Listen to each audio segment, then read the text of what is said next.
అందరికీ నమస్కారం. నా పేరు రమ. డాన్ మొగుడు. 35వ భాగం. రచయిత అనుష రెడ్డి గారు. మా బాయ్ మామగారేంటి ఏమీ మాట్లాడరు? సీన్ మాత్రం చాలా బావుందని చూస్తున్నాడు. నువ్వేమీ మాట్లాడవేంటి శైలేంద్ర? ఎంతైనా మన అగ్రహానికి కాబోయే గొప్పింటి అల్లుడు గారు. ఎంత మర్యాద చేయాలి మనం? ఇంద్రభవనం లాంటి ఇల్లు అంటే పురాణాల్లో చదివాం.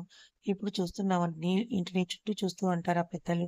ఒకప్పుడు పరువు, పద్ధతులు అంటూ తనింటికి వచ్చి నానా మాటలు అన్న వాళ్ళే ఇప్పుడు నీ అంతస్తును చూసి ఈ మాట మార్చేస్తే నేను చెప్పానా అతనికి నా కూతుర్నిస్తానని? నోట్లో అనుకున్న శైలేంద్ర గారు గొంతు సవరించుకొని నువ్వు సాయం చేస్తావని నీ దగ్గరకొచ్చారు. అబ్బో! తమరు రాలేదా?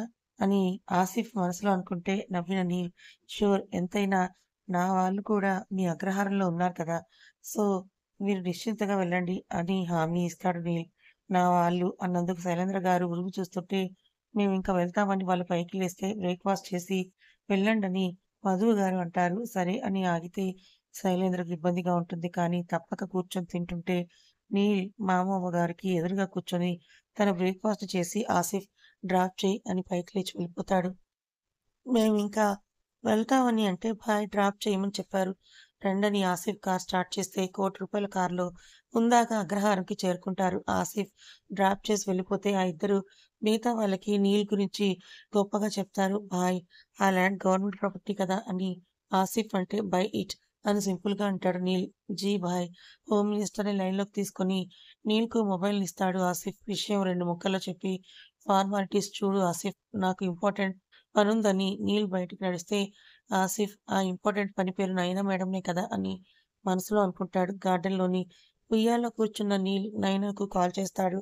తను లిఫ్ట్ చేయదు. మొబైల్ పక్కన పెట్టి తనలో తాను నయన మాటలు గుర్తుకు తెచ్చుకొని నవ్వుకుంటున్న నీల్ మొబైల్‌కు ఫోటో వస్తే చూస్తాడు. తల్లితో కలిసి గుడికి వెళ్ళిన నయన సహస్ర ఒక ఫోటో అక్క అని స్టెప్స్ మీద కూర్చొని పోజిస్తుంది. నయన యాష్ కలర్ పట్టు పావడలో బుట్ట చేతులున్న సేమ్ కలర్ బ్లౌజులో డార్క్ రెడ్ ఓణిలో హెయిర్‌ను అల్లుకొని ముందుకు వేసుకొని నవ్వుతున్న నయన పిక్‌నే చూస్తాడు నీల్. నయనలో నీల్ నచ్చేవి, అట్రాక్ట్ చేసేవి ఒకటి కళ్ళైతే 2 బూరెల్లాంటి ఆమె బుగ్గలు. బుగ్గలు తగ్గిన కళ్ళల్లో తనని వశం చేసుకునే మత్తుమందు తగ్గలేదు. చిట్టి ముక్కు పుడక సన్‌లైట్‌కు మెరుస్తూ ఉంటే నీల్ నుదురుని 2 వేళ్లతో రబ్ చేసుకుంటూ your so dangerous baby doll అని అనుకుంటూ ఫోటోని చూస్తూనే సమయాన్ని గడిపేస్తాడు.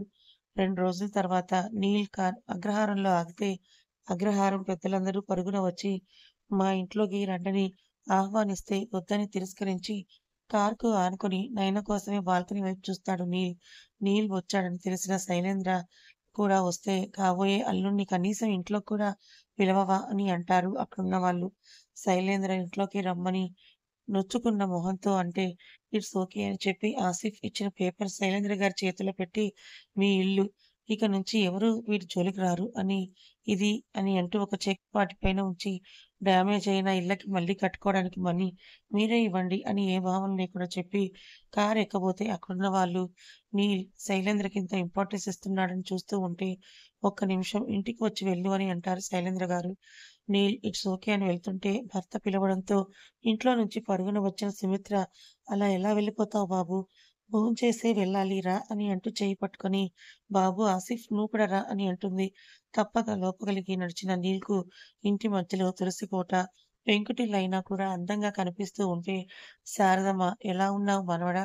అని అడుగుతాడు. బాగున్నానని నయన కోసం నీల్ చూపులు వెతుకుతూ ఉంటే సుమిత్ర గారే నవ్వుతూ నయనా అని కేకేస్తారు. వస్తున్నానమ్మా అంటూ లంగా ఓణిలో ఉన్న నయన స్టెప్స్ దిగుతూ జడని వెనక్కి వేసుకుంటూ హాల్‌లో ఉన్న నీల్‌ని చూసి ఆశ్చర్యంతో కళ్ళు పెద్దవి చేస్తుంది. నిజమా? కాదా? అని అదే ఆశ్చర్యంతో నయన చూస్తూ ఉంటే నయన అబ్బాయి వచ్చాడు పద వడ్డించాలని సుమిత్ర తొందర చేస్తే తండ్రి కోసం చూస్తుంది. భయపడకు మీ అబ్బాయినే తీసుకొని వచ్చారని సుమిత్ర అంటే పరుగున నీల్ దగ్గరికి వచ్చిన నయన కూర్చోబోతున్న నీల్‌ని చూసి ఒక్క నిమిషం అని ఓణీతో చేయి తుడిచి ఇప్పుడు కూర్చో అని అంటుంది నయన నవ్వుతూ. ఎడమ కనుబొమ్మను పైకి రైజ్ చేసి నీల్ కూర్చుంటే ఆసిఫ్ కూర్చోమన్నా నీల్ ముందున్న స్వామి భక్తికి పర్లేదని అంటాడు. మీ భాయి నిన్నేమి చెయ్యడు కూర్చోండి భయ్యా అని కూర్చోపెట్టిన నయన తల్లి చేసినవన్నీ కూడా వడ్డిస్తుంది. ప్యూర్ వెజ్ ఐటమ్స్ ప్లేట్ నిండిపోతే నయన వైపు నీల్ సీరియస్‌గా చూస్తాడు. "ఫస్ట్ టైమ్ ఇంటికొచ్చావు డాన్సా? మా ఆతిథ్యం స్వీకరించాల్సింది" అని అంటుంది నయన.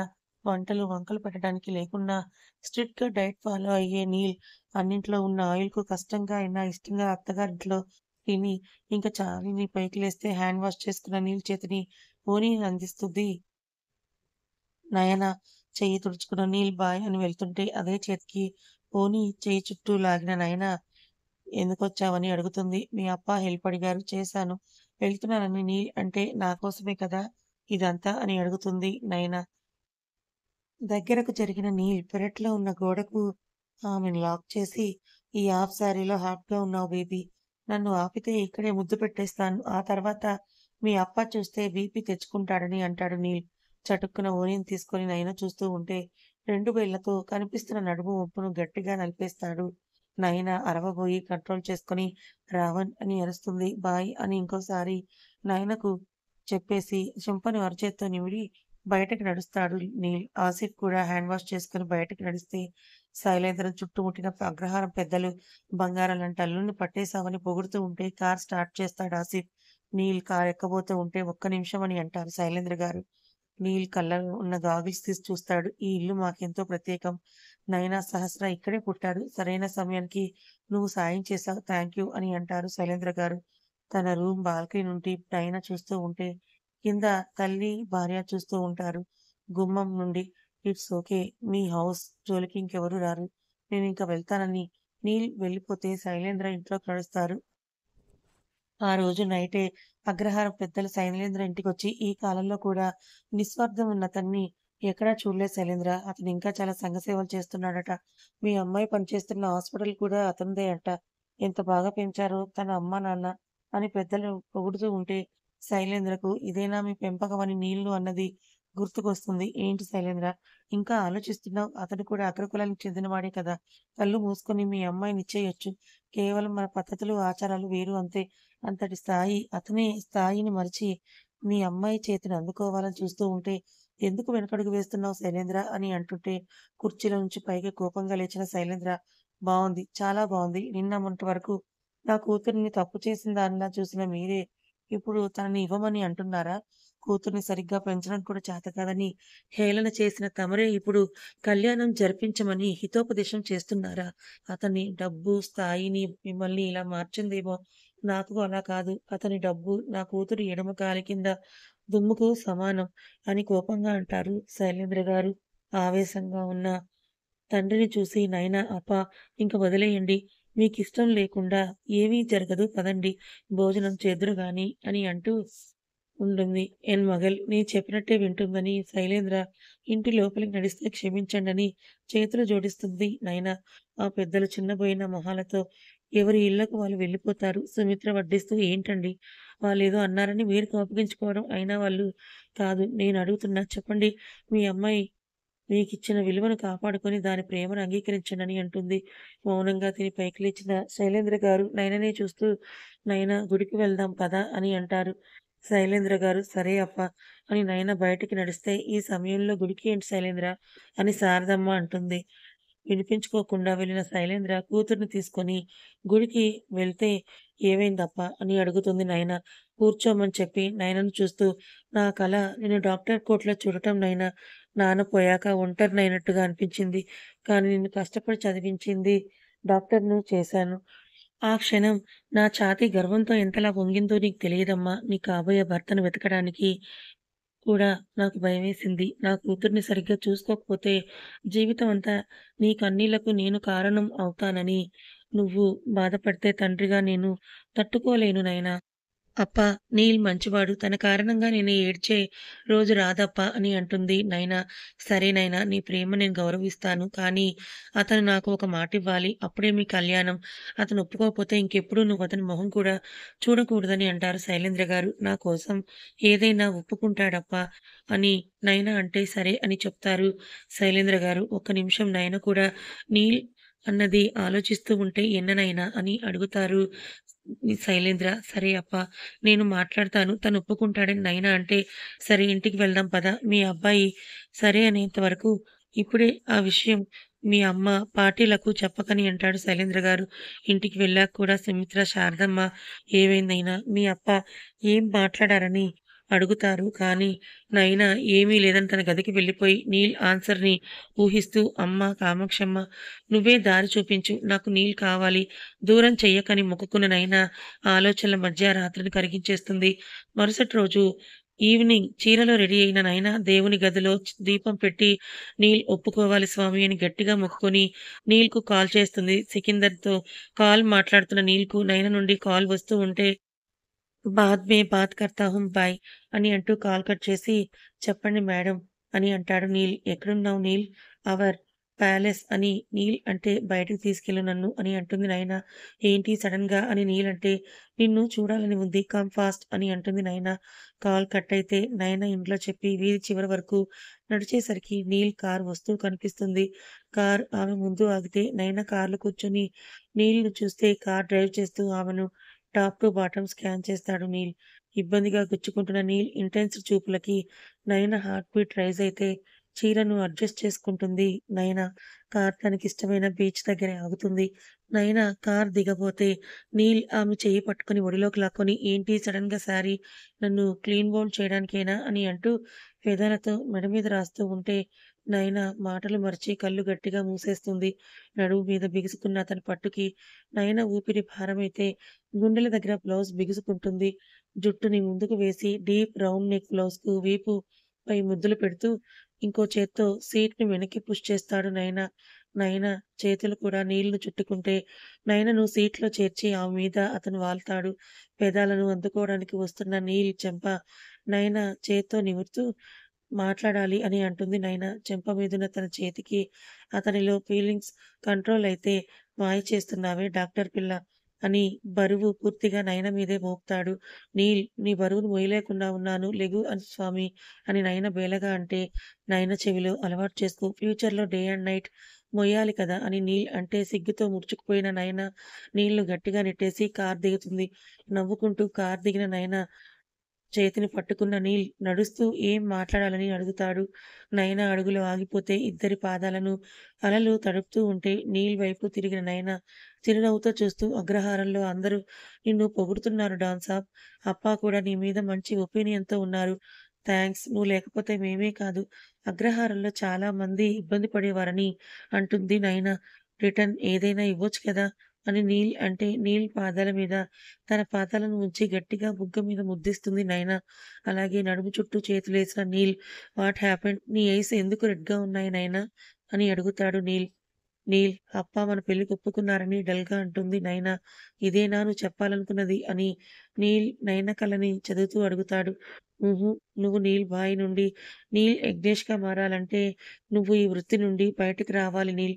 నీకున్న బిజినెస్‌లు నువ్వు చూసుకోవాలని భయంగా చెప్పి నీల్ వైపే భయంగా చూస్తోంది నయన. నయన నడుము మీదున్న తన చేతులు వెనక్కి నీల్ తీసుకోబోతే చేతులు పట్టుకొని ఉండనివ్వు అని అంటుంది నయన. లీవ్ అని తన చేతుల్ని వెనక్కి తీసుకున్న నీల్ ముందుకు నడుస్తుంటే వెనకాలే నడుస్తుంది నయన. సిగరెట్ వెలిగించి తాగుతూ నీల్ నయనను చూసి నీ అప్పా చెప్పాడా ఇవన్నీ అని అంటాడు సీరియస్‌గా. లేదు నేనే అడుగుతున్నాను. ఇవన్నీ వదిలేయొచ్చు కదా అని అంటుంది నయన. నయన వైపు కోపంగా చూస్తూ కుదరదు. ఇదే మాట స్ట్రెయిట్‌గా వెళ్లి నీ అప్పాకు చెప్పు అని అంటాడు నీల్. నీల్ ఆయన ఒప్పుకోర్రా! వాట్ ద హెల్ నైనా! ఆయన ఒప్పుకునేదేంటి? నేను చెప్తున్నాను విను. ఇప్పుడే ఈ క్షణమే నిన్ను నా ప్యాలెస్‌కి తీసుకొని వెళ్తాను. ఏం చేస్తాడు మీ అప్ప?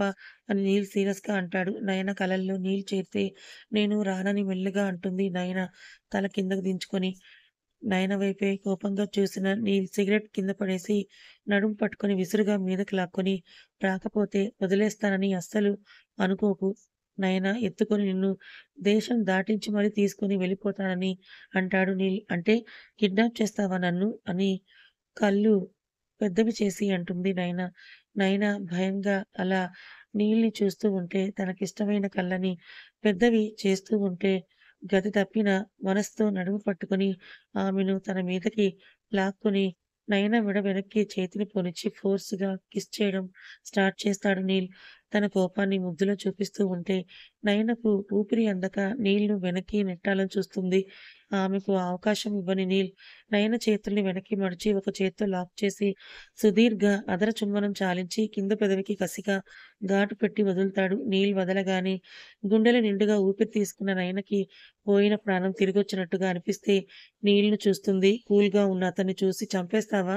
అని అరుస్తుంది. లేదు జస్ట్ ఇలా ఊపిరి అందకుండా చేస్తానని నీల్ అంటే నీల్‌ను కోపంగా చూసిన నయన నేను వెళ్తున్నానని అంటుంది. పోవే అని నీల్ కేర్‌లెస్‌గా అంటే వెళ్తాను. నాకేమైనా దారి తెలియదా? అని ముందుకు వెళ్ళిన నయన వచ్చిన పని గుర్తు రావడంతో తల బాదుకొని ఏం చేస్తున్నాను? వీడిని ఒప్పించాలని కంకణం కట్టుకొని, చీర కట్టుకొని మరీ వచ్చాను కదా! అని మళ్ళీ అడుగులు వెనక్కి వేసి నీల్ ముందు నిలిచి మూతి నల్లగా పెట్టుకొని చూస్తుంది. నీల్ సీరియస్‌గా చూస్తుంటే అలా చూడకురా! నాకు భయమేస్తుందని నయన ముద్దుగా అంటే ఆమె చెయ్యి పట్టుకొని గుండెకు హత్తుకున్న నీల్ నీకెలా చెప్పాలే అని నీరసంగా అంటాడు. నయన నీల్ నడుముని చుట్టుకొని నా బంగారం కదూ! ఈ గన్స్ పట్టుకోవడం వదిలేయ్ నీల్. అప్ప వెంటనే మనకు పెళ్ళికి ఒప్పుకుంటారు అని అంటుంది నయన. కథ ఇంకా ఉంది. మరి నీల్ ఏం చేస్తాడు? నీలేమో తను చేసే వృత్తిని వదలనని అంటున్నాడు. మరోపక్క శైలేంద్ర ఆ వృత్తిని వదిలితేనే నయననిచ్చి పెళ్లి చేస్తానని శైలేంద్ర అంటున్నాడు. మరి వీళ్ళిద్దరిలో ఎవరు వెనక్కి తగ్గుతారు? ఎవరి మాట నెగ్గుతుందని మీరనుకుంటున్నారో కామెంట్ చేయండి. కథ నచ్చితే లైక్ చేయండి.